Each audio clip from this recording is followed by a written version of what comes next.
ಆರಂಭ ಮಾಡೋಣ. ನಮ್ಮ ದ್ರೋಹಗಳ ದೆಸೆಯಿಂದ ಅವನಿಗೆ ಗಾಯವಾಯಿತು, ನಮ್ಮ ಅಪರಾಧಗಳ ನಿಮಿತ್ತ ಅವನು ಜಜ್ಜಲ್ಪಟ್ಟನು. ನಮಗೆ ಸುಕ್ಷೇಮವನ್ನುಂಟು ಮಾಡುವ ದಂಡನೆಯನ್ನು ಅವನು ಅನುಭವಿಸಿದನು. ಅವನ ಬಾಸುಂಡಗಳಿಂದ ನಮಗೆ ಗುಣವಾಯಿತು. ನಮ್ಮ ಆರಂಭವು ತಂದೆ, ಮಗ, ಪರಿಶುದ್ಧಾತ್ಮನ ತ್ರಿಯೇಕ ನಾಮದಲ್ಲಿ ಉಂಟಾಗಲಿ. ಆಮೇನ್. ಈ ಬೆಳಗಿನ ಸಂದರ್ಭದಲ್ಲಿ ನಾವು ಕರ್ತನನ್ನ ಸ್ತುತಿಸುವ ಹಾಗೆ ನಾವು ಸಂಗೀತದಲ್ಲಿ 128ನೇ ಸಂಗೀತವನ್ನು ಹಾಡಿಕೊಳ್ಳೋಣ. ಸಂಗೀತದಲ್ಲಿ 128 ಮೊದಲಿನ 2 ಚರಣಗಳನ್ನು ಮಾತ್ರ ಹಾಡಿಕೊಳ್ಳೋಣ.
ಸರ್ವಶಕ್ತನಾದ ದೇವರೇ, ಕನಿಕುಳ ತಂದೆ, ಅಪ್ಪ ಸ್ವಾಮಿ ಕರ್ತನೆ, ಈ ಸಮಯವನ್ನು ಕೊಟ್ಟದಕ್ಕಾಗಿ ಸ್ತೋತ್ರ ಸ್ವಾಮಿ. ಅಲ್ಪರು ಅಯೋಗ್ಯರಾದ ನಮ್ಮನ್ನು ನೀನು ಕರುಣಿಸಿ ಸ್ವಾಮಿ. ಈ ಬೆಳಗಿನ ಸಮಯದಲ್ಲಿ ಸ್ವಾಮಿ ನಮಗೆ ಇಲ್ಲಿ ಕೂಡಿ ಬಂದು ಸ್ವಾಮಿ ಕರ್ತನೆ, ಒಂದು ಕುಟುಂಬವಾಗಿ ಸ್ವಾಮಿ, ಒಂದು ಸಭೆಯಾಗಿ ಒಂದೇ ಮನಸ್ಸಿನಿಂದ ನಾವು ನಿನ್ನನ್ನು ಆರಾಧಿಸಿ ಕೊಂಡಾಡೋ ಹಾಗೆ ನಿನ್ನ ಕೃಪಾ ಸಮಯವನ್ನು ನಮಗೆ ಕೊಟ್ಟಿದ್ದೀರಿ ಸ್ವಾಮಿ. ಅದಕ್ಕಾಗಿ ಸ್ತೋತ್ರ ಸ್ವಾಮಿ ಕರ್ತನೆ. ನಾವು ಮಾಡುವಂಥ ಕೆಲಸದಲ್ಲಿ ನೀನು ಅದ್ಭುತವಾಗಿ ನಮ್ಮನ್ನು ನಡೆಸಿದಂಥ ದೇವರೇ ನಿನಗೆ ಸ್ತೋತ್ರ ಸ್ವಾಮಿ ಕರ್ತನೆ. ಅಪ್ಪ ಸ್ವಾಮಿ ಕರ್ತನೆ, ಪ್ರತಿಯೊಂದು ಸಮಯದಲ್ಲಿಯೂ ಸ್ವಾಮಿ ಕಷ್ಟ, ಚಿಂತೆ, ದುಃಖ, ನೋವಿನಲ್ಲೂ ಕೂಡ ಸ್ವಾಮಿ ನಮ್ಮ ಜೊತೆಗಾರನಾಗಿದ್ದುಕೊಂಡು ಸ್ವಾಮಿ ಕರ್ತನೆ ಇಲ್ಲಿವರೆಗೆ ನಮ್ಮನ್ನು ನಡೆಸಿದ್ದೀರಿ ಸ್ವಾಮಿ. ಅದಕ್ಕಾಗಿ ಸ್ತೋತ್ರ ಸ್ವಾಮಿ ಕರ್ತನೆ. ನಮ್ಮ ಸಭೆಯನ್ನು ನೀನು ಬಲಪಡಿಸ್ತಾ ಬಂದಿದ್ದೀರಿ ಸ್ವಾಮಿ ಕರ್ತನೆ. ವಾಕ್ಯದ ಮೂಲಕ ನಮ್ಮನ್ನು ಎಲ್ಲರನ್ನ ಎಚ್ಚರಗೊಳಿಸ್ತಾ ಇದ್ದೀರಿ ಸ್ವಾಮಿ ಕರ್ತನೆ. ನಮಗೆ ಬೇಕಾದ ಎಲ್ಲ ಮೇಲುಗಳನ್ನು ಮಾಡ್ತಾ ಇದ್ದೀರಿ ಸ್ವಾಮಿ. ಅದಕ್ಕಾಗಿ ನಿಮಗೆ ಸ್ತೋತ್ರ ಸ್ವಾಮಿ. ವಿಶೇಷವಾಗಿ ಸ್ವಾಮಿ ನಮ್ಮ ಸಭೆಯನ್ನು ನಡೆಸಿರುವಂಥ ಸಭಾ ಪಾಲಕರನ್ನು, ಸಮಿತಿಯವರನ್ನು ನೀನು ಹೇರಳವಾಗಿ ಆಶೀರ್ವದಿಸಿ ಮುನ್ನಡೆಸ್ತಾ ಬಂದಿದ್ದೀರಿ ಸ್ವಾಮಿ. ಅದಕ್ಕಾಗಿ ನಿಮಗೆ ಸ್ತೋತ್ರ ಸ್ವಾಮಿ ಕರ್ತನೆ. ಅಪ್ಪ ಸ್ವಾಮಿ ಕರ್ತನೆ, ನಾವು ಯಾರು ಸ್ವಾಮಿ ತಪ್ಪಿ ಹೋಗದಂತೆ ನಮ್ಮನ್ನು ಬಲಪಡಿಸು ಸ್ವಾಮಿ. ನಮಗೆ ನಿನ್ನ ಅದ್ಭುತವಾದ ಕೃಪೆಯಿಂದ ನಮ್ಮನ್ನು ತುಂಬಿಸಿ ನೀನು ಕಾಯ್ದು ಕಾಪಾಡಿ ನಡೆಸ್ತಾ ಇದ್ದೀರಿ ಸ್ವಾಮಿ. ಅದಕ್ಕಾಗಿ ನಿಮಗೆ ಕೋಟಿ ಕೋಟಿ ಸ್ತೋತ್ರ ಸ್ವಾಮಿ. ವಿಶೇಷವಾಗಿ ಸ್ವಾಮಿ ಕರ್ತನೆ, ಇವತ್ತು ನಮಗೆ ಹಂಚಿಕೊಳ್ಳುವಂಥ ವಾಕ್ಯವನ್ನು ನಾವು ಗಮನದಲ್ಲಿಟ್ಟುಕೊಂಡು ಕೇಳಿಸಿಕೊಂಡು ಸ್ವಾಮಿ ನಾವು ಅದರಂತೆ ನಮ್ಮ ಜೀವಿತದಲ್ಲಿ ನಾವು ಅದನ್ನು ನಡೆಯುವಂಥ ಕೃಪೆಯನ್ನು ಕೊಡು ಸ್ವಾಮಿ. ನಮ್ಮ ಕಾರ್ಯಗಳು ಸಫಲವಾಗಬೇಕು ಸ್ವಾಮಿ. ನಿನ್ನ ಚಿತ್ತವೇ ನೆರವೇರಲೇಬೇಕು ಸ್ವಾಮಿ ಕರ್ತನೆ. ನಾವು ಯೋಗ್ಯರಾಗಿ ಈ ಜೀವಿತದಲ್ಲಿ ನಾವು ಬದುಕಬೇಕೆಂಬುದಾಗಿ ನಾನು ನಿನ್ನನ್ನು ಬೇಡಿಕೊಡ್ತೇನೆ ಸ್ವಾಮಿ. ಮತ್ತು ವಿಶೇಷವಾಗಿ ನಮ್ಮ ದೇವಾಲಯದ ಒಂದು ಕಾರ್ಯವು ಅದು ಪ್ರಾರಂಭವಾಗಿರುವಾಗ ಸ್ವಾಮಿ ಕರ್ತನೆ ನೀನು ಅದ್ಭುತವಾಗಿ ಅದನ್ನು ನಡೆಸ್ತಾ ಇದ್ದೀರಿ ಸ್ವಾಮಿ. ಅದಕ್ಕಾಗಿ ಸ್ತೋತ್ರ ಸ್ವಾಮಿ. ಇದು ನಮ್ಮ ಎಲ್ಲರ ಕನಸಾಗಿದೆ ಸ್ವಾಮಿ ಕರ್ತನೆ. ಅಪ್ಪ ಸ್ವಾಮಿ, ಈಗ ನಾವು ಅದಕ್ಕೆ ಕೈ ಹಾಕುವಾಗ ಸ್ವಾಮಿ ಎಲ್ಲ ಸಫಲತೆಯನ್ನು ನೀವು ಕೊಡುತ್ತೀರಿ ಎಂಬುದಾಗಿ ನಂಬಿದ್ದೀವಿ ಸ್ವಾಮಿ. ಆರ್ಥಿಕವಾಗಿ ಸ್ವಾಮಿ ಅದಕ್ಕೆ ಸಹಾಯ ದೊರಕುವ ಹಾಗೆ ನೀ ಎಲ್ಲವನ್ನು ನೀನು ಮಾಡುತ್ತೆ ಎಂಬುದಾಗಿ ನಂಬಿದ್ದೇನೆ ಸ್ವಾಮಿ. ಎಲ್ಲರೂ ಒಳ್ಳೆಯ ಮನಸ್ಸಿನಿಂದ ಸ್ವಾಮಿ ಕರ್ತನೆ ನಮ್ಮ ದೇವಾಲಯವನ್ನು ಸುಂದರವಾಗಿ ಕಟ್ಟಿ ಸ್ವಾಮಿ ಕರ್ತನೆ ಅದರಲ್ಲಿ ನಾವೆಲ್ಲರೂ ಸಂತೋಷದಿಂದ ನಿನ್ನ ಕೊಂಡಾಡ್ಲಿಕ್ಕಾಗುವಂತೆ ಕೃಪೆಯನ್ನು ಕೊಡು ಸ್ವಾಮಿ. ಮತ್ತು ವಿಶೇಷವಾಗಿ ಸ್ವಾಮಿ ನಾಳೆ SSLC ವಿದ್ಯಾರ್ಥಿಗಳು ಕೊನೆಯ ಪರೀಕ್ಷೆಯನ್ನು ಅವರು ಬರೆಯುವಾಗ ಸ್ವಾಮಿ ಕರ್ತನೆ ಮಕ್ಕಳ ಮೇಲೆ ನಿನ್ನ ಕೃಪೆಯನ್ನು ಇಡು ಸ್ವಾಮಿ ಕರ್ತನೆ. ಅವರು ಓದಿದಂಥ ಕಂಟೆಂಟನ್ನು ನೆನಪಿನಲ್ಲಿ ಇಟ್ಟುಕೊಂಡು ಸ್ವಾಮಿ ಕರ್ತನೆ ಸುಂದರವಾದ ಬರವಣಿಗೆಯಲ್ಲಿ ತಮ್ಮನ್ನು ತೋರ್ಪಡಿಸ್ಲಿಕ್ಕಾಗುವಂತೆ ಕೃಪೆ ಕೊಡು ಸ್ವಾಮಿ. ಆ ಮಕ್ಕಳಿಗೆ ಜಯ ಜೀವಿತವನ್ನು ಕೊಡು ಸ್ವಾಮಿ ಕರ್ತನೆ. ಒಳ್ಳೆ ಒಂದು ಫಲಿತಾಂಶವನ್ನು ಅವ್ರಿಗೆ ದೊರೆಯುವಂತೆ ಕೃಪೆಯನ್ನು ಕೊಡು ಸ್ವಾಮಿ. ನಮ್ಮ ಮಧ್ಯದಲ್ಲಿರುವಂಥ ಸೇವಕರಿಗಾಗಿ ಸ್ತೋತ್ರ ಸ್ವಾಮಿ, ಅವರ ಕುಟುಂಬಕ್ಕಾಗಿ ಸ್ತೋತ್ರ ಸ್ವಾಮಿ ಕರ್ತನೆ. ಅವರು ನಮಗೆ ವಾಕ್ಯವನ್ನು ಹಂಚುವಾಗ ಸ್ವಾಮಿ ಕರ್ತನೆ ಆ ವಾಕ್ಯದ ಮರ್ಮವನ್ನು ನಾವು ತಿಳಿದುಕೊಂಡು ಸ್ವಾಮಿ ಅದಕ್ಕೆ ನಾವು ಫಲವನ್ನು ಕೊಡುವ ಹಾಗೆ ನಿನ್ನ ಕೃಪೆಯನ್ನು ಕೊಡು ಸ್ವಾಮಿ. ನಮ್ಮೆಲ್ಲರ ನಿನ್ನ ಕೈಗೆ ಒಪ್ಪಿಸ್ತೇನೆ ಸ್ವಾಮಿ ಕರ್ತನೆ. ಈ ಪ್ರಾರ್ಥನೆಯನ್ನು ನಜರೇತಿನ ಯೇಸು ಕ್ರಿಸ್ತನ ನಾಮದಲ್ಲಿ ಬೇಡಿ ಬಂದಿದ್ದೇನೆ ಸ್ವಾಮಿ, ಆಮೇಲೆ. ಈ ಬೆಳಗಿನ ಜಾವದಲ್ಲಿ ನಾವು ಕರ್ತನನ್ನು ಸ್ತುತಿಸುವ ಹಾಗೆ ನಾವು ಕೆಲವು ಹಾಡುಗಳನ್ನು ಹಾಡೋಣ. ಮೊದಲನೇದಾಗಿ ಬನ್ನಿ ನಮ್ಮ ಮನೆಗೆ, ನಮ್ಮ ಯೇಸು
ಧ್ಯಾನಕ್ಕಾಗಿ ಆರಿಸಿಕೊಂಡಿರುವ ದೇವರ ವಾಕ್ಯ ಪಾಠವು ಮತ್ತಾಯ ಸುವಾರ್ತೆ 16ನೇ ಅಧ್ಯಾಯ 13ನೇ ವಚನದಿಂದ 19ನೇ ವಚನದವರೆಗೂ. ಮತ್ತಾಯನ ಸುವಾರ್ತೆ 16ನೇ ಅಧ್ಯಾಯ 13ನೇ ವಚನದಿಂದ 19ನೇ ವಚನದವರೆಗೂ. ಯೇಸು ಫಿಲಿಪ್ಪನ ಕೈಸರಿಯ ಎಂಬ ಪಟ್ಟಣದ ಪ್ರಾಂತ್ಯಕ್ಕೆ ಬಂದಾಗ ಯೇಸುಸ್ವಾಮಿಯ ಸೇವೆಗೆ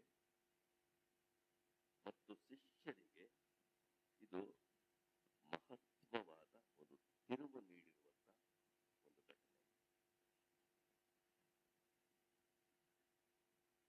ಸ್ನಾನಿಕನಾದ ಹೆರೋದನ ವಧೆಯಾಗಿದೆ. ಜನರಲ್ಲಿ ಭಯನೂ ಮೂಡಿದೆ, ಗಲಿಬಿಲಿನೂ ಮೂಡಿದೆ, ಮತ್ತು ಇದರ ನಡುವೆ ಒಂದು ಅದ್ಭುತ ಕ್ರಿಯೆಯು ಕೂಡ ಜರುಗೋಗಿದೆ. ಮತ್ತು ಶಿಷ್ಯರ ಮನಸ್ಸಿನಲ್ಲಿ ಕೂಡ ಒಂದು ಕಳವಳ ಇದೆ. ಯಾಕಂದ್ರೆ ಯೋಹಾನನ ಶಿಷ್ಯರಾದವರು ಕೂಡ ಯೇಸುವಿನ ಶಿಷ್ಯರಾಗಿರುತ್ತಾರೆ. ಸೊ ಅವನ ಶಿರ ಛೇದ ಆಗಿದೆ. ಎಲ್ಲ ಗಲಿಬಿಲಿಗಳಿಂದ ತುಂಬಿರುವಂತ ಒಂದು ವಾತಾವರಣ. ಇಂಥ ಸಮಯದಲ್ಲಿ ಯೇಸುಸ್ವಾಮಿ ತನ್ನ ಶಿಷ್ಯರನ್ನ ದಕ್ಷಿಣದಿಂದ ಉತ್ತರದ ಕಡೆಗೆ ಕರ್ಕೊಂಡು ಹೋಗ್ತಾನೆ. ಇದೊಂದು ಸರಹದ್ದನ್ನ ಮೀರಿ, ಏನು ಯಹೂದ್ಯರ ಸರಹದ್ದಿತ್ತಲ್ಲ, ಅದನ್ನ ಮೀರಿ ಈ ಒಂದು ಪ್ರದೇಶಕ್ಕೆ ಬರ್ತಾನೆ, ಫಿಲಿಪ್ಪಿನ Caesarea. You can display sir. ಯಾಕೆ ಈ ಪ್ರಾಂತ್ಯ ಭೌಗೋಳಿಕವಾಗಿ ಈ ಒಂದು ಅಧ್ಯಯನಕ್ಕೆ ಮತ್ತು ಶಿಷ್ಯರ ನಿಲುವಿಗೆ ಪ್ರಾಮುಖ್ಯವಾಗ್ತದೆ ಮತ್ತು ಯೇಸುವಿನ ಕುರಿತು ನಮಗೆ ಏನನ್ನೆಲ್ಲ ತಿಳಿಯಪಡಿಸ್ತದೆ, ಇವತ್ತಿಗೂ ನಮಗೆ ಅದರ ಅರಿವು, ಆ ದಿಶೆಯಲ್ಲಿ ಯೇಸುವನ್ನ ನಾವು ಅರಿಯುತ್ತಾ ಹೋಗುವುದು ಬಹಳ ಮುಖ್ಯ. ಇದು ಎಂಥ ಒಂದು ಪ್ರದೇಶ ಅಂದರೆ, ಅನ್ಯ ದೇವತೆಗಳನ್ನ ಇಲ್ಲಿ ಆರಾಧಿಸುವಂತ ಒಂದು ಸ್ಥಳ ಇದು.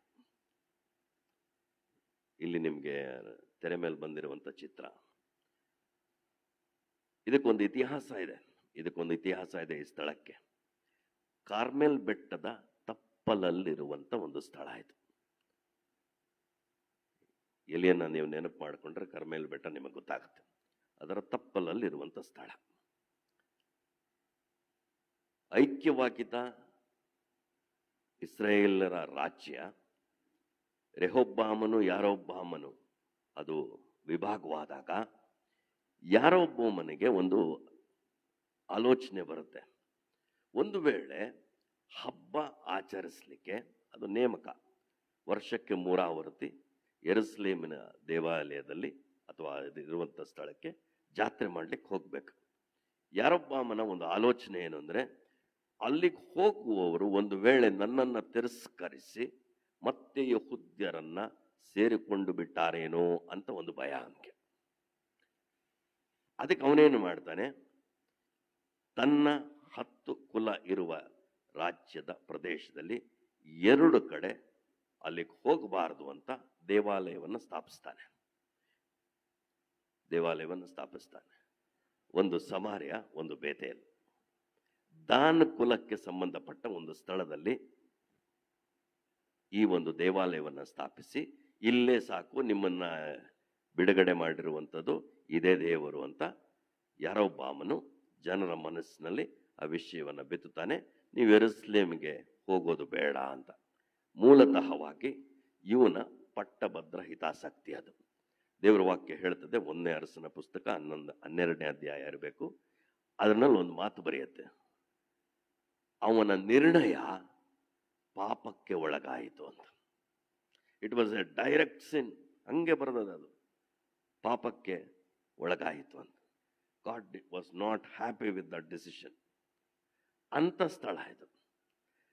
ಬರುತ್ತಾ ಇಲ್ಲಿ ಬಾಲ್ ಆರಾಧನೆಗಳು ನಡೆಯುತ್ತೆ, ಆಮೇಲೆ ಗ್ರೀಕರ ಆರಾಧನೆ ನಡೆಯುತ್ತೆ, ಆಮೇಲೆ ರೋಮನರ ಆರಾಧನೆ ನಡೆಯುತ್ತೆ. ಈ ರೋಮನರಿಗೆ ಒಂದು ವಿಶೇಷತೆ ಅಂದರೆ ಯಾರು ಸಾಮ್ರಾಟನಾಗ್ತಾನ ಅವನನ್ನು ಆರಾಧಿಸ್ಬೇಕು. ಅದಕ್ಕೆ ಸೀಸರ್ ಕೈಸರೇನ್ ಅಂತ ಬರುತ್ತೆ. ಅದನ್ನು ಆರಾಧಿಸ್ಬೇಕು. ಅದನ್ನು ಆರಾಧಿಸದಿದ್ದರೆ ಒಂದು ರೀತಿಯಲ್ಲಿ ದೇಶದ್ರೋಹದ ಅಪರಾಧವಾಗ್ತದೆ. ಸೊ ಅವ್ರಿಗೊಂದು ದೇವಾಲಯವನ್ನು ಕಟ್ತಾರೆ. ಮತ್ತು ಈ ಸ್ಥಳ ಏನಕ್ಕೆ ಫೇಮಸ್ ಆಗುತ್ತೆ ಅಂದರೆ, ಇಲ್ಲಿ ಹೇಗೆ ಪ್ರಚಾರ ಮಾಡಿರ್ತಾರೆ ಅಂದರೆ, ಈ ಸ್ಥಳ ಹಿಂದೂಗಳಿಗೆ ಬಹಳ ಆಶೀರ್ವಾದ ನೀಡುವಂಥ ಸ್ಥಳ. ಗಾಡ್ ಆಫ್ ಫ್ಲಾಕ್ಸ್ ಇಲ್ಲಿರ್ತಾರೆ, ಕುರುಬರ ದೇವರು ಇಲ್ಲಿರ್ತಾರೆ. ಒಂದು ವೇಳೆ ಸಂತಾನವಿಲ್ಲದೆ ಬಂಜೆಯರಾಗಿದ್ದರೆ, ವಿವಾಹಿತರಿಗೆ ಮಕ್ಕಳಿಲ್ಲದೆ ಇದ್ರೆ, when you come to this place ನಿಮಗೆ ಆಗತ್ತೆ. ಸೊ ಈ ಥರ ಪ್ರಪಂಚಾದ್ಯಂತ ಈ ಸುದ್ದಿಯನ್ನು ಹರಡಿಸಿ ಎಲ್ಲ ಕಡೆಯಿಂದ ಜನ ಬರುವಂಥ ಒಂದು ಸ್ಥಳವಾಗಿತ್ತು. ಆಮೇಲೆ ವಿಶೇಷ ಏನಂದರೆ, ಇಲ್ಲೊಂದು ಗುಹೆ ಇದೆ. ನೀವು ನೋಡ್ಬೋದು ಆ ಗುಹೆ. ನೋಡಿ ಗೊತ್ತಿಲ್ಲ, ಕಾಣಿಸುತ್ತಾ ಏನೋ ಅಂತ. ಗುಹೆ ಇದೆ ಅಲ್ಲಿ ನೀರು ಉಕ್ಕುತ್ತೆ. ನೀರು ಉಕ್ಕಿ ಯೋರ್ದಾನ್ ಹೊಳೆಗೆ ಅದು ಹರಿದು ಹೋಗ್ತದೆ. ನೀರುಕ್ಕಿ ಯೋರ್ದಾನ್ ಹೊಳೆಗೆ. ಆ ಗುಹೆನ ಏನಂತ ಪ್ರಚಾರ ಕೊಟ್ಬಿಟ್ಟಿದ್ರು ಅಂದ್ರೆ, ಇದು ಪಾತಾಳದ ದ್ವಾರ. ಏನೆಲ್ಲ ಪ್ರಚಾರ ಕೊಟ್ಟಿರ್ತಾರೆ ಅಂದ್ರೆ, ಸಾಯುವ ಪ್ರತಿ ಮನುಷ್ಯನು ಈ ದ್ವಾರದ ಬಳಿಗೆ ಬರಬೇಕು. ಅವನು ಪ್ರಪಂಚದಲ್ಲಿ ಎಲ್ಲೇ ಇರಲಿ, ಸಾಯುವಂತ ಪ್ರತಿ ಮನುಷ್ಯನು ಈ ದ್ವಾರದ ಬಳಿಗೆ ಬರಬೇಕು. ಈ ರೀತಿಯಾದಂಥ ಒಂದು ಪ್ರಚಾರ ಕೊಟ್ಟಿರುವಂತ ಸ್ಥಳ ಅದು. ಯಹೂದ್ಯರ ಅಥವಾ ಸತ್ಯವೇದದ ದಶಾಜ್ಞೆಗಳಲ್ಲಿ ಮೊದಲನೇ ಆಜ್ಞೆ ಏನು? ನಿನ್ನ ದೇವರಾದ ಯೆಹೋವನಲ್ಲದೆ ಬೇರೆ ದೇವರು ಇರಬಾರದು. ಇದನ್ನ ಬಹಳ ಕಟ್ಟುನಿಟ್ಟಾಗಿ ಫರಿಸಾಯರು, ಸದ್ದುಕಾಯರು, ಅವತ್ತಿನ ಶಾಸ್ತ್ರಿಗಳು ಪಾಲಿಸುತ್ತಾ ಬಂದಿದ್ರು.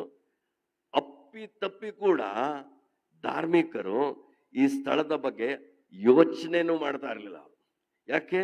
ನಿಯಮ ಮತ್ತು ಅದಕ್ಕೆ ವಿರೋಧವಾದದ್ದು. ಯೋಚನೆ ಮಾಡಿ, ಯೇಸುಸ್ವಾಮಿ ಎಷ್ಟು ಕ್ರಾಂತಿಕಾರಿಯಾದಂಥ ಗುರು ಅಂತ ಸ್ಥಳಕ್ಕೆ ಕರ್ಕೊಂಡ್ಬರ್ತಾನೆ. ಇಡೀ ಶಿಷ್ಯರಿಗೆ ಗಲಿಬಿಲಿ ಇದು. ಯಾಕಂದ್ರೆ ನಮ್ಮ ಧಾರ್ಮಿಕರು ಕೂಡ ಹೆಜ್ಜೆ ಇಡದೇ ಇರುವಂತ ಜಾಗದಲ್ಲಿ ಈ ಯೇಸುಸ್ವಾಮಿ ನಮ್ಮನ್ನು ಕರ್ಕೊಂಡು ಬರ್ತಾ ಇದ್ದಾನಲ್ಲ, ಒಂಥರ ಅಸಮಾಧಾನ ಇದೆ, ತಳಮಳ ಇದೆ, ಕಳವಳ ಇದೆ. ಏನಿರ್ಬೋದು ಇದರಲ್ಲಿ? ಯಾಕೆ ಕರ್ಕೊಂಡು ಬರ್ತಾ ಇದ್ದಾನೆ? ಬಹಳಷ್ಟು ಪ್ರಶ್ನೆಗಳಿತ್ತು. ಸೊ ಅಂತ ಸ್ಥಳ ಅದು. ಅಲ್ಲಿ ಶಿಷ್ಯರನ್ನ ನಿಲ್ಲಿಸಿ ಅಮೂಲ್ಯವಾದಂಥ ಒಂದು ಸತ್ಯಾರ್ಥವನ್ನ ಬಿಡುಗಡೆ ಮಾಡ್ತಾನೆ.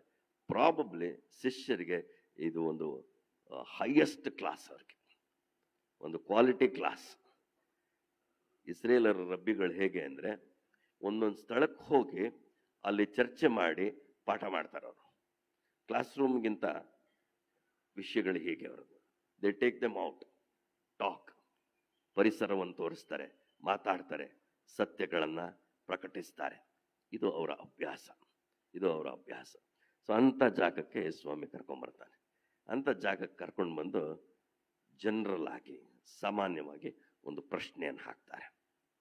ಇಷ್ಟೆಲ್ಲ ಪೋಷಿತವಾದಂಥ ದೇವತೆಗಳಿದೆಯಲ್ವಾ, ಇಷ್ಟೆಲ್ಲ ಪ್ರಚಲಿತವಾಗಿದೆಯಲ್ವಾ, ನಿಮ್ಮ ನಾಡಿನ ಸರಹದ್ದು ಅಲ್ಲೇ, ಜುರಿಸ್ಟಿಕ್ಷನ್ ಅಲ್ಲೇ ಇದೆಯಲ್ಲ, ಈ ಎಲ್ಲವುಗಳ ಪ್ರಭಾವಗಳ ಮಧ್ಯದಲ್ಲಿ ಜನರು ನನ್ನನ್ನು ಯಾರಂತ ಇದ್ದಾರೆ ಅಂತ.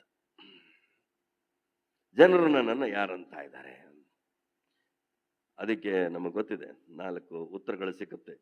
4ನೇ ವಚನದಲ್ಲಿ, ನಿನ್ನನ್ನು ಕೆಲವರು ಸ್ನಾನಿಕನಾದ ಯೋಹಾನನು, ನೋಡ್ರಿ ಅವರ ಥಾಟ್ ಇದು, ಒಂದು ವೇಳೆ ಸತ್ತೋದ್ರೆ ಮತ್ತೆ ಬರ್ತಾನೆ ಅಂತ, ಅದಕ್ಕೆ ಸ್ನಾನಿಕನಾದ ಯೋಹಾನನು. ಇದು ಜನರಲ್ಲಿ ಇರುವಂತ ಆ ಮನೋಭಿಪ್ರಾಯವನ್ನ ಉತ್ತರವಾಗಿ ಹೇಳ್ತಾ ಇದ್ದಾರೆ. ಕೆಲವರು ಎಲಿಯನು, ಇವರೆಲ್ಲ ಹಿಂಸೆಗೊಳಗಾದವರು. ಈ ಎಲ್ಲ ಉತ್ತರದಲ್ಲಿ ಇದಾರಲ್ಲ, ಎಲ್ಲ ಹಿಂಸೆಗೊಳಗಾದವರು. ಕೆಲವರು ಎಲಿಯನು ಅಂತಾರೆ, ಇನ್ನೂ ಬೇರೆ ಕೆಲವರು ಎರಿಮಿಯನ್ ಅಂತಾರೆ. ಇವರೆಲ್ಲರೂ ಕೂಡ ಜನರಿಂದ, ಯಹೂದಿಗಳಿಂದ, ಇಸ್ರೇಲರಿಂದ ಹಿಂಸೆಗೊಳಗಾದವರು. ಇಟ್ ಇಸ್ ದ ಗಿಲ್ಟ್, ಅಪರಾಧಿ ಮನೋಭಾವ ಇನ್ನೂ ಅವರಲ್ಲಿ ಉಳಿದಿದೆ. ಈ ಉತ್ತರದಲ್ಲಿ ಈ 3 ಜನ ಹೆಸರುಗಳನ್ನ ಉಲ್ಲೇಖಿಸ್ತಾರೆ. ಆಮೇಲೆ ಇಲ್ಲವೇ ಪ್ರವಾದಿಗಳಲ್ಲಿ ಒಬ್ಬನು ಅನ್ನುತ್ತಾರೆ. ಸೊ 4 ಥರದ ಉತ್ತರ ಸಿಕ್ಕುತ್ತೆ. ಆದರೆ ಯೇಸು ಸ್ವಾಮಿಗೆ ಜನರ ಉತ್ತರಕ್ಕಿಂತ ಅವನ ಟೀಚಿಂಗ್ ಏನು ಅಂದರೆ ಶಿಷ್ಯರಿಗೆ ಇದ್ದಿತ್ತು.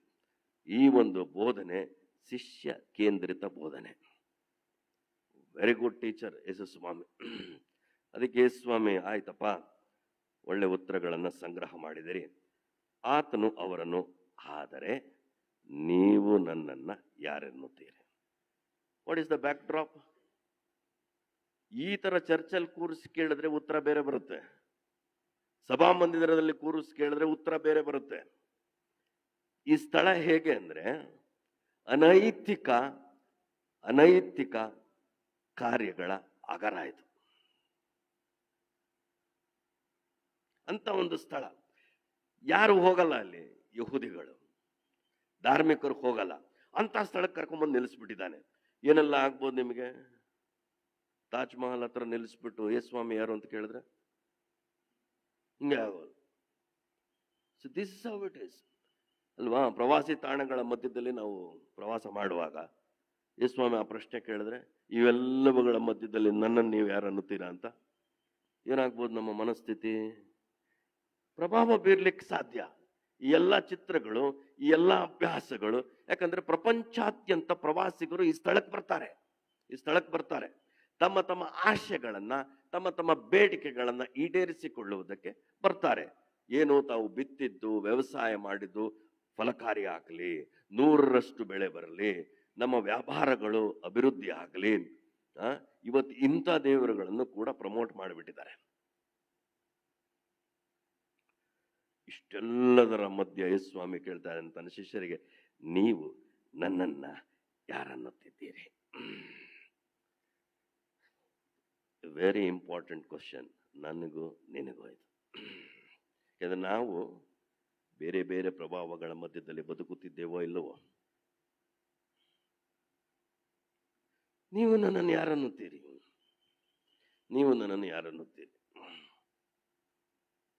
ಅದಕ್ಕೆ ಸಿಮೋನ್ ಪೇತ್ರನು ಉತ್ತರ ಕೊಡ್ತಾನೆ. ಯೇಸು ಸ್ವಾಮಿ ತನ್ನ ಪ್ರಶ್ನೆಯನ್ನು ಕೇಳುವಾಗ ತನ್ನ ಕುರಿತು ಹೇಳಿಕೊಂಡಿರುವಂತ ಮಾತು ಬೇರೆ. ಮನುಷ್ಯ ಕುಮಾರನೆಂಬ ವಾಲಂಟರಿಯಲ್ಲಿ ಯೇಸು ಸ್ವಾಮಿ ನಾನು ಮನುಷ್ಯ ಕುಮಾರನು ಅಂತ ಹೇಳ್ತಾನೆ, ವಾಲಂಟರಿಯಲ್ಲಿ. ಈಗ ಸಿಮೋನ್ ಪೇತ್ರನ ಉತ್ತರ ನೀವು ಗಮನಿಸಿ, ಅವನಲ್ಲಿ ಏನು ಹೇಳ್ತಾನೆ? ನೀನು ಬರಬೇಕಾಗಿರುವ ಕ್ರಿಸ್ತನು, ಮೆಸ್ಸಿಯನು, ಆಮೇಲೆ ಜೀವಸ್ವರೂಪನಾದ ದೇವರ ಕುಮಾರನು. ಏನು ಈ ಉತ್ತರದಲ್ಲಿ ಮತ್ತು ಯೇಸು ಸ್ವಾಮಿ ತನ್ನ ಪರಿಚಯದಲ್ಲಿರುವಂಥ ವ್ಯತ್ಯಾಸ? ಯೇಸು ಸ್ವಾಮಿ ತಾನು ಏನಂತ ಕರೀತಾನೆ? ಮನುಷ್ಯ ಕುಮಾರ ಅಂತ ಕರ್ತದೆ. ಇಲ್ಲಿ ಪೇತ್ರ ಉತ್ತರ ಕೊಡುವಾಗ ಏನಂತ ಉತ್ತರ ಕೊಡ್ತಾರೆ? ನೀನೇನು ದೇವರ ಕುಮಾರ. ಮೆಸ್ಸಿಯನ್, ಯೇಸು ಮೆಸ್ಸಿಯನ್ ಆಗ್ಬೇಕಾದ್ರೆ ಮನುಷ್ಯ ಕುಮಾರನೂ ಆಗ್ಬೇಕು, ದೇವಕುಮಾರನೂ ಆಗ್ಬೇಕು. ಮಿನಿಮಮ್ 10 ಲಕ್ಷಣಗಳು ನೆರವೇರಬೇಕು ಮೆಸ್ಸಿಯನಲ್ಲಿ. ಮೆಸ್ಸಿಯನು ಬರ್ತಾನೆ ಅಂತ ಕಾದಿರ್ತಾರೆ ಅವರು. 10 ಲಕ್ಷಣ ಆಗಿರಬೇಕು. ಕನ್ಯೆಯಲ್ಲಿ ಹುಟ್ಟಿರ್ಬೇಕು ಅವನು. ಆದರೂ ಕೂಡ ಆ ಸತ್ಯ ಮರೆ ಆಗ್ಬಿಡುತ್ತೆ ಅವರಿಗೆ. ದೇವರು ಅದನ್ನ ಏರ್ಪಾಡು ಮಾಡಿರ್ತಾನೆ, ಅವ್ರಿಗೆ ತೋರಿಸಿರ್ತಾನೆ, ಆದರೂ ಕೂಡ ಅವರ ಮನಸ್ಸಿಗೆ ಬಂದಿರೋದಿಲ್ಲ. ನಿಸರ್ಗದ ಮೇಲೆ ಆಧಿಪತ್ಯ, ಆಡಳಿತ ಮಾಡುವಂಥವನಿರ್ಬೇಕು, ಅದನ್ನ ಹತೋಟಿಗೆ ತಗೊಳ್ಬೇಕು. ಅದಕ್ಕೆ ಗದರಿಸಿದಾಗ ಸಮುದ್ರ ಶಾಂತವಾಗುತ್ತೆ, ನೀರಿನ ಮೇಲೆ ನಡೀತಾನೆ.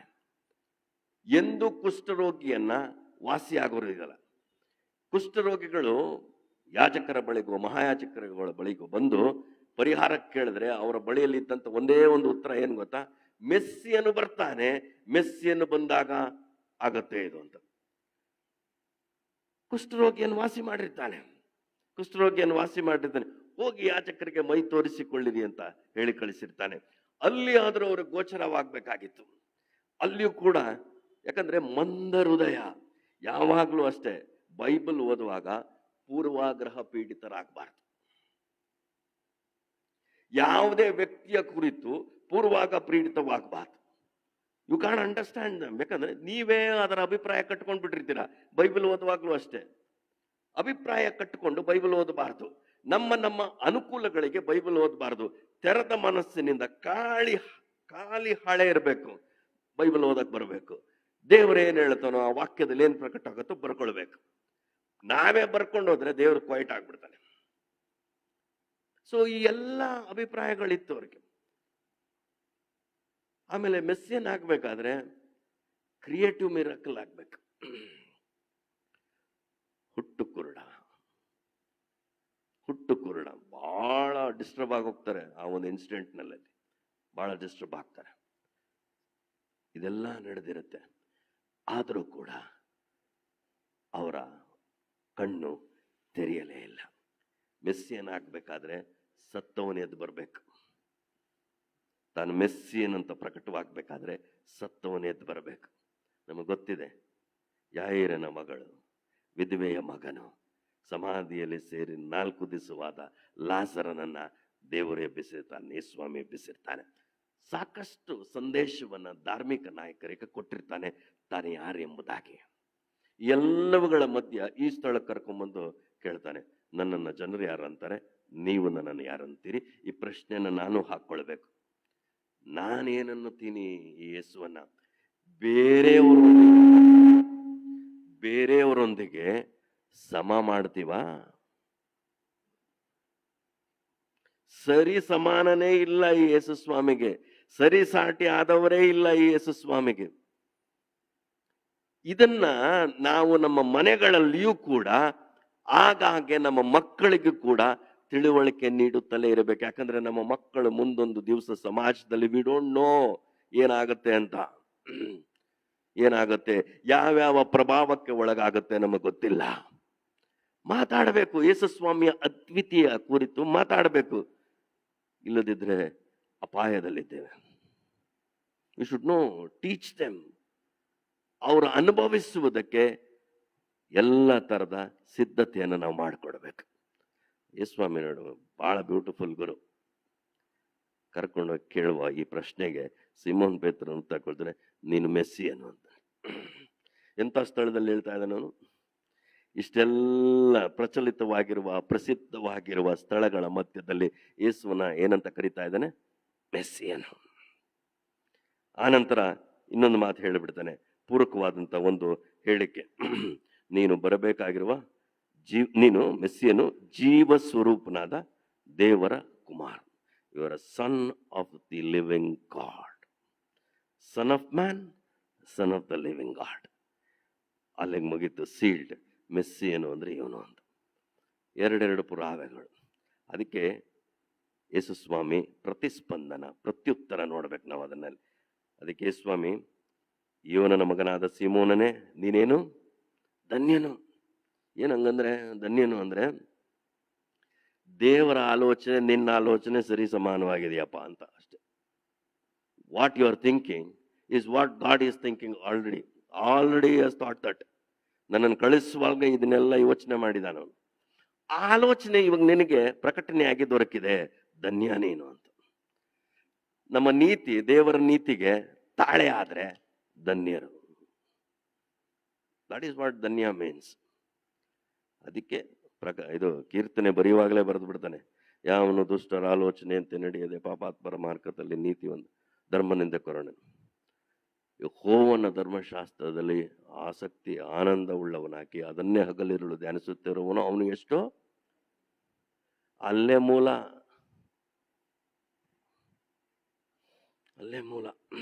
ಇನ್ಯಾವ ವಿಧಾನ? ಬಹಳಷ್ಟು ಧನ್ಯರ ಕುರಿತು ಕೀರ್ತನೆಗಳಲ್ಲಿ ಬಹಳಷ್ಟು ವಿಷಯಗಳಿದೆ.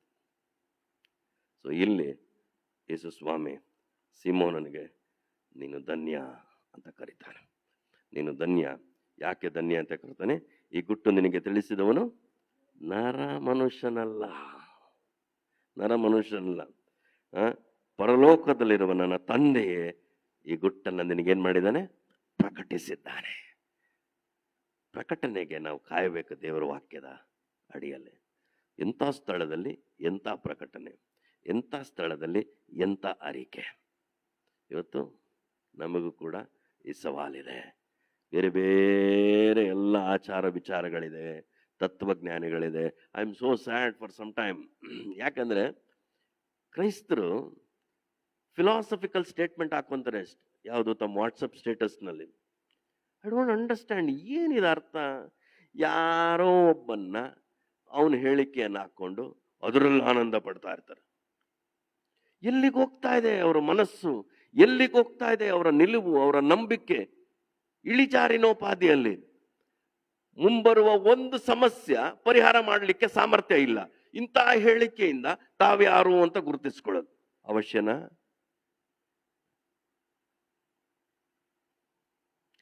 Status reveals what you are. ಇವತ್ತು ಅದೊಂದು ಬಿಟ್ಕೊಟ್ಬಿಡುತ್ತೆ ಸ್ಟೇಟಸ್ ಅಲ್ಲಿ ನೀವೇನು ಅಂತ. ಏನೇನೋ ಹೇಳಿಕೆಗಳನ್ನು ಹಾಕೊಳ್ಳೋದು, ನಿರಾಶೆಯ ಹೇಳಿಕೆಗಳನ್ನು ಹಾಕೊಳ್ಳೋದು. ಕ್ರೈಸ್ತರು ಚರ್ಚ್ಗೆ ಹೋಗ್ತಾರೆ, ಪದಾಧಿಕಾರಿಗಳು ಏನೇನೆಲ್ಲ ಇಂತಹ ಹೇಳಿಕೆಗಳು.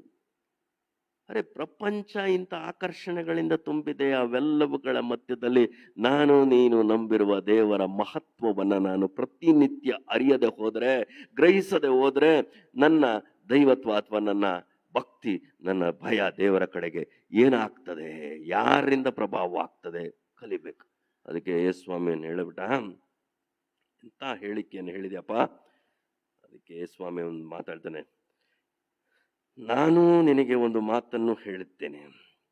ಅದೇನೆಂದರೆ, ನೀನೇನು ಪೇತ್ರ, ಎ ಸ್ಮಾಲ್ ಪೆಬಲ್, ನೀನು ಪೇತ್ರ. ಈ ಬಂಡೆಯ ಮೇಲೆ ನಾನೇನು ಮಾಡ್ತೇನೆ, ನೀನೇನು ಹೇಳಿಕೆಯನ್ನು ಕೊಟ್ಟಿದೆಯಲ್ಲ, ಆ ಹೇಳಿಕೆಯ ಆಧಾರದ ಮೇಲೆ ನನ್ನ ಸಭೆಯನ್ನು ಕಟ್ತೇನೆ. ಹೊಸ ಒಡಂಬಡಿಕೆಯಲ್ಲಿ ಸಭೆಯ ಕುರಿತು ಮೊದಲನೇ ಉಲ್ಲೇಖ ಯೇಸುಸ್ವಾಮಿ. ಅದು ಎಲ್ಲಿ, ಯಾವ ಸೆಟಪ್ನಲ್ಲಿ? That is important. ಅಷ್ಟು ಬ್ಯಾಕ್ ಡ್ರಾಪ್ನಲ್ಲಿ ಯೇಸುಸ್ವಾಮಿ ಹೇಳ್ತಾನೆ, ನೀನೇನು ಹೇಳಿದ್ಯಲ್ಲ, ನಿನ್ನ ನಂಬಿಕೆ ಏನಿದೆಯಲ್ಲ, ನಿನ್ನ ನಿಲುವು ಏನಿದೆಯಲ್ಲ, ಆ ಆಧಾರದ ಮೇಲೆ ನಾನು ನನ್ನ ಸಭೆಯನ್ನ ಕಟ್ತೀನಿ. ಇದೇ ಬೇಸ್ ಸಭೆಗೆ, ಕ್ರೈಸ್ತತ್ವದ ನಂಬಿಕೆಗೆ ಇದೇ ಬೇಸ್. ಈತನು ಮೆಸ್ಸಿಯನು, ಈತನು ಮನುಷ್ಯ ಕುಮಾರನು, ಈತನು ದೇವಕುಮಾರನು. ಆಮೇಲೆ ಮುಂದೆ ಹೇಳ್ತಾನೆ, ನನ್ನ ಸಭೆಯನ್ನು ಕಟ್ಟು. ಈಗ ನೋಡಿ ಏನು ಹೇಳ್ತಾನೆ, ಪಾತಾಳ ಲೋಕದ ಶಕ್ತಿಯು, ಯೇಸುಸ್ವಾಮಿ ಹೇಗೆ ಹೇಳಿರ್ಬೇಕು ಅದನ್ನ, ಆ ಗುಹೆಯನ್ನು ತೋರಿಸಿ ಹೇಳಿರ್ಬೇಕು. ಪ್ರಪಂಚ ಏನ್ ನಂಬುತ್ತೆ? ಇದು ಪಾತಾಳದ ದ್ವಾರ ಅಂತ ನಂಬುತ್ತೆ. ಪ್ರಪಂಚದಲ್ಲಿ ಯಾರೇ ಸತ್ರು ಇಲ್ಲಿ ಬರಬೇಕು ಅಂತ ಹೇಳುತ್ತಲ್ವಾ. ನನ್ನ ಮರಣದಲ್ಲೇ ನಿಮಗೆ ಗೊತ್ತಾಗ್ತದೆ, ಮರಣಾಧಿಕಾರಿಯನ್ನು ನಾನು ಸೋಲಿಸ್ತೀನಿ. ಮರಣಾಧಿಕಾರಿಯನ್ನು ಸೋಲಿಸಿದ ಮೇಲೆ ಮರಣ ಮತ್ತು ಪಾತಾಳದ ಬೀಗದ ಕೈಗಳು ನನ್ನಲ್ಲಿರುತ್ತವೆ, ಇಲ್ಲಿರೋದಿಲ್ಲ. ಈ ಮಿಥ್ಯೆ ಬಿದ್ದು ಹೋಗುತ್ತೆ. ಪೇತ್ರನೇ, ನೀನು ಮನನ ಮಾಡಿಕೋ ಅಂತ. ಪೇತ್ರನೇ, ನೀನು ಮನನ ಮಾಡಿಕೋ, ನಾನು ನಿನ್ನನ್ನು ಉಪಯೋಗಿಸ್ತೀನಿ. ಅವನನ್ನು ಕೂಡ ಯೇಸುಸ್ವಾಮಿ ಉಪಯೋಗಿಸಿದಾನಲ್ಲ, ಸತ್ತವಳನ್ನ ಎಬ್ಬಿಸುವುದರಲ್ಲಿ. ಪೇತ್ರನನ್ನು ಉಪಯೋಗಿಸ್ತಾರೆ ಅಪೊಸ್ತಲರ ಕೃತ್ಯದಲ್ಲಿ. ಅಥಾರಿಟಿ ಯಾರ ಹತ್ರ ಇದೆ? ಯೇಸುಸ್ವಾಮಿ ಹೇಳ್ತಾರೆ, ನನ್ನ ಹತ್ರ ಅಥಾರಿಟಿ ಇದೆ. ಇಲ್ಲಲ್ಲ, ಇಲ್ಲಲ್ಲ. ಆಮೇಲೆ ಮುಂದುವರೆದ ಹೇಳ್ತಾನೆ, ಪಾತಾಳ ಲೋಕದ ಬಲವಾದನು ಸೋಲಿಸಲಾರದು. ಏನಂಗಂದ್ರೆ, ಇದರದು ಇನ್ನೊಂದು ಮುಖವನ್ನು ನೋಡಬೇಕು. ಇಂಗ್ಲಿಷ್ನಲ್ಲಿ ಏನು ಹೇಳ್ತಾರೆ, the gates of hell or Hades will not prevail over the church. English ಹಂಗೆ ಹೇಳೋದು. ಗೇಟ್ಸ್, ಗೇಟ್ ಯಾಕೆ ಹಾಕ್ತಾರೆ ಸರ್? ಯಾರು? ಪೇತ್ರ, ನನ್ನ ಚರ್ಚು ಗೇಟಿಂದ ಆಚೆ ಇರೋದಕ್ಕಲ್ಲ ಕಟ್ಟಿದ್ದು ನಾನು. ನನ್ನ ಚರ್ಚು ಇಂಥ ಮಿಥ್ಯೆಗಳನ್ನ ದಾಳಿ ಮಾಡುವುದಕ್ಕೆ ನಾನು ಚರ್ಚನ್ನು ಕಟ್ಟೋದು ಅಂತ. ಊರಲ್ಲಿ ಸಲ್ಲದೆ ಇರುವಂಥದ್ದು, ಬಿಡುಗಡೆ ಆಗದೆ ಇರುವಂಥದ್ದು, ಪರಿಹಾರವಾಗದೆ ಇರುವಂಥದ್ದು ನನ್ನ ಸಭೆನಲ್ಲಿ ಪರಿಹಾರವಾಗಬೇಕು. This is the secret, this is the secret. ಅದನ್ನ ಅವನು ಹೇಳ್ತಾ ಇದ್ದಾನೆ. ನೀವು ಬಹಳ ಸುರಕ್ಷಿತವಾಗಿರಬೇಕು ಅಂತ ನನ್ನ ಸಭೆಯನ್ನು ನಾನು ಕಟ್ಟೋದಿಲ್ಲ. ಅಂಧಕಾರದ ದೊರೆತನ ಅದು ಬಿಡುಗಡೆ ಆಗಬೇಕು. ಜನರು ಕತ್ತಲೆಯಿಂದ ಬೆಳಕಿಗೆ ಬರಬೇಕು. ಜನರು ಸೈತಾನನ ಅಧಿಕಾರದಿಂದ ದೇವರ ಅಧಿಕಾರದೆಡೆಗೆ ಬರಬೇಕು. ಇದು ನನ್ನ ಸಭೆಯ ಉದ್ದೇಶವೇ ಹೊರತು ಸುರಕ್ಷಿತ ತಾಣಗಳಲ್ಲಿ ಸಭೆ ಇರಬೇಕು, ಬೆಚ್ಚಗಿರಬೇಕು, ಏನು ಸಮಸ್ಯೆವಾಗಬಾರದು ಅನ್ನೋ ಉದ್ದೇಶದಿಂದ ನಾನು ನನ್ನ ಸಭೆಯನ್ನು ಕಟ್ಟುತ್ತಾ ಇಲ್ಲ. ನಿರೀಕ್ಷೆಯ ತಾಣ ಈ ಸಭೆ, ನಿರೀಕ್ಷೆಯ ತಾಣ ಈ ಸಭೆ. ಅಂಥದ್ದನ್ನು ಕಟ್ತಾ ಇದ್ದೀನಿ ನಾನು, ಅಂಥದ್ದನ್ನು ಕಟ್ಟಕ್ಕೆ ಹೋಗ್ತೇನೆ. ಇಂಥ ಹಿನ್ನೆಲೆಯಲ್ಲಿ ಯೇಸು ಸ್ವಾಮಿ ತಾನು ಯಾರು ಎಂಬುದಾಗಿ ಬಹಿರಂಗವಾಗಿ ಪ್ರಪ್ರಥಮವಾಗಿ ಒಂದು ಕ್ರಾಂತಿಕಾರಿಯಾದಂಥ ನಡೆ, ಹೋಗದೇ ಇರುವಂಥ ಜಾಗಕ್ಕೆ, ನಿಷೇಧವಾಗಿರುವಂಥ ಜಾಗಕ್ಕೆ ತನ್ನ ಶಿಷ್ಯರನ್ನ ತಂದು ನಿಲ್ಲಿಸಿ ತಾನು ಯಾರು ಅಂತ ಪರಿಚಯ ಮಾಡ್ತಾ ಇದ್ದಾನೆ. ಆಮೇಲೆ ಮುಂದುವರೆದು ಹೇಳ್ತಾನೆ ಪೇತ್ರನಿಗೆ, ಭೂಲೋಕದಲ್ಲಿ ನೀನು ಯಾವುದನ್ನ ಕಟ್ಟುತ್ತೀಯೋ ಅದು ಪರಲೋಕದಲ್ಲಿಯೂ ಕಟ್ಟಿರುವುದು, ಮತ್ತು ಭೂಲೋಕದಲ್ಲಿ ನೀನು ಯಾವುದನ್ನು ಬಿಚ್ಚುತ್ತೀಯೋ ಅದು ಪರಲೋಕದಲ್ಲಿಯೂ ಬಿಚ್ಚಿರುವುದು. ನಿನಗೇನು ಕೊಟ್ಟುಬಿಟ್ಟಿದ್ದೀನಿ? ಬೀಗದ ಕೈಗಳನ್ನು ಕೊಟ್ಟುಬಿಟ್ಟಿದ್ದೀನಿ ಅಂದೆ. ಓಪನ್ ಕ್ಲೋಸ್, ಅದೊಂದು ಸ್ಟೇಟ್ಮೆಂಟ್. ಪೇತ್ರನ ಸೇವೆಯನ್ನು ನೋಡಿದ್ರೆ ನಿಮ್ಗೆ ಗೊತ್ತಾಗತ್ತೆ. ಅಪೊಸ್ತಲರ ಕೃತ್ಯದಲ್ಲಿ ಎಲ್ಲವುಗಳನ್ನು ಯೇಸು ಸ್ವಾಮಿ ನೆರವೇರಿಸ್ತಾನೆ. ತನ್ನ ಒಂದು ಪ್ರಸಂಗದಲ್ಲಿ 3,000 ಜನರು ಬರ್ತಾರೆ. ಯೇಸು ಸ್ವಾಮಿ ಕೂಡ ಜನನ ಗೆಲ್ಲಿಲ್ಲ.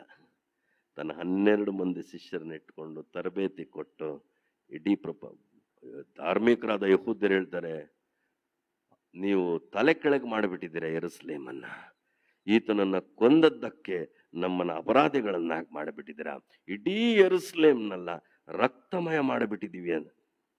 You are filled with the blood of Jesus Christ. ನಿಮ್ಮ ಪ್ರಚಾರ, ನಿಮ್ಮ ಉಪದೇಶ ತುಂಬಿಸ್ಬಿಟ್ಟಿದ್ದೀರಾ. That is what is needed.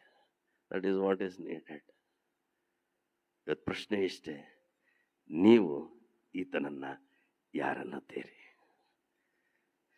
ಪೇತ್ರನದೇ experience ಅಲ್ಲಿ ಹೇಳಬೇಡಿ, ನೀವು ಯಾರನ್ನುತ್ತೀರಿ? ಇಂಡಿವಿಜುವಲ್ ಆಗಿ ನಿಮ್ಮ ಜೀವನದಲ್ಲಿ ನಿಮ್ಮ ಅನುಭವ ಏನು ಈತನ ಕುರಿತು? ಯಾರನ್ನುತ್ತೀರಿ? ಸುಮ್ಮನೆ ಸಭ್ಯ ಕ್ರೈಸ್ತ ಜೀವಿತ ಮಾಡಬಾರ್ದು. ದೇವರು ನಿಮ್ಮೊಬ್ಬೊಬ್ಬರಲ್ಲಿಯೂ ತನ್ನ ಶಕ್ತಿಯನ್ನಿಟ್ಟಿದ್ದಾನೆ. ನಿಮ್ಮ ಒಂದು ಮಾತು ಆದರಣೆ ಕೊಡುತ್ತೆ. ಒಂದು ಮಾತು ನಿಮ್ಮಿಂದ ದೇವರ ವಾಕ್ಯದ ಆಧಾರದಲ್ಲಿ ಹೊರಟಾಗ ಬಿಡುಗಡೆ ಕೊಡುತ್ತೆ.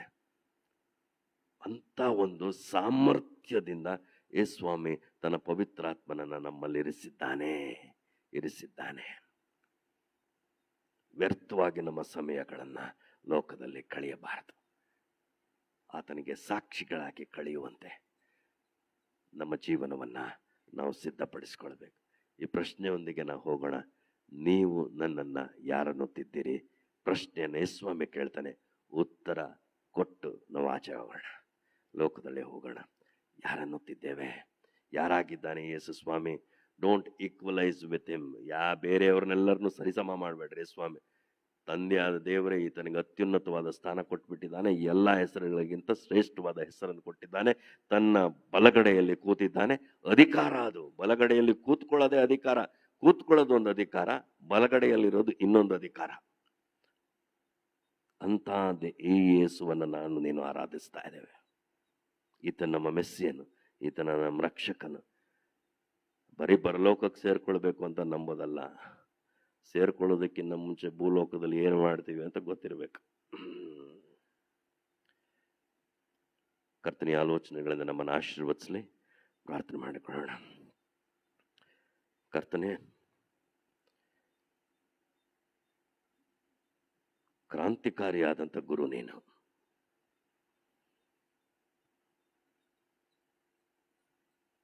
ಅದ್ವಿತೀಯನು, ಮಹೋತ್ತಮನು. ನೀನು ನರಮನುಷ್ಯನಾಗಿರುವಾಗಲೇ ಎಷ್ಟೊಂದು ಪ್ರಭಾವ ಇತ್ತಪ್ಪ, ದೈವಿಕ ಪ್ರಭಾವ ಇತ್ತಪ್ಪ ನಿನಗೆ. ನಿನ್ನ ಮೆಸ್ಸಿಯನೆಂದು ನೀನು ಮನುಷ್ಯನಾಗಿರುವಾಗಲೇ ನೀನು ಪ್ರಕಟಿಸಿಕೊಂಡು ಬಂದೆ. ಇವತ್ತು ನೀನು ಅತ್ಯುನ್ನತ ಸ್ಥಾನಕ್ಕೆ ಹೋಗಿದೀಯಪ್ಪ. ಎಲ್ಲ ಹೆಸರುಗಳಿಗಿಂತ ಶ್ರೇಷ್ಠವಾದ ಹೆಸರು ನಿನಗೆ ಕೊಡಲ್ಪಟ್ಟದೆ ದೇವಾ. ಸ್ವರ್ಗ ಮರ್ತ್ಯ ಪಾತಾಳದಲ್ಲಿರುವವರೆಲ್ಲರೂ ಅಡ್ಡ ಬಿದ್ದು ಈ ಯೇಸುವನ್ನ ಒಡೆಯನೆಂದು ಪ್ರತಿಜ್ಞೆ ಮಾಡಿ ನಿನ್ನ ತಂದೆ ನನ್ನ ತಂದೆಯನ್ನ ಆರಾಧಿಸುವರು. ಇವತ್ತು ಕರ್ತನೆ, ಈ ಮುಂಜಾನೆಯಲ್ಲೇ ನೀನು ಯಾರೆಂದು ತಿಳಿದವರಾಗಿ ಲೋಕದೊಳಗೆ ನಿನ್ನವರಾಗಿ ನಿನಗಾಗಿ ಸಾಕ್ಷಿಗಳಾಗಿರುವಂತೆ ಸಹಾಯಿಸು. ಯೇಸು ಕರ್ತನ ಹೆಸರಿನಲ್ಲಿ ಪ್ರಾರ್ಥನೆಯನ್ನು ಬೇಡಿದ್ದೇನೆ ಸ್ವಾಮಿ. ಆಮೆನ್.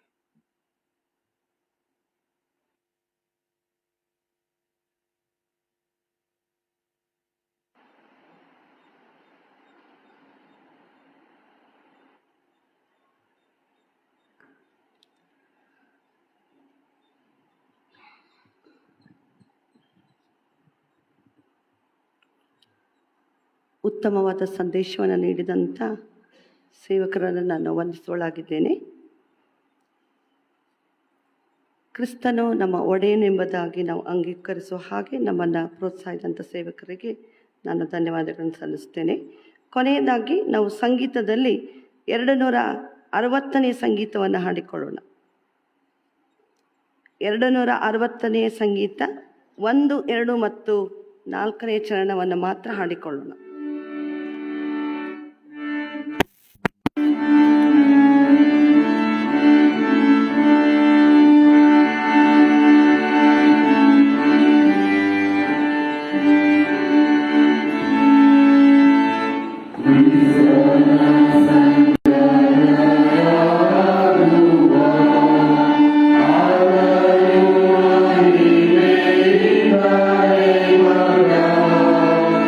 Oh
ವಿಶ್ವಾಸದಿಂದ ಕರ್ತನ ಆಶೀರ್ವಾದನ ಹೊಂದಿಕೊಳ್ಳೋಣ.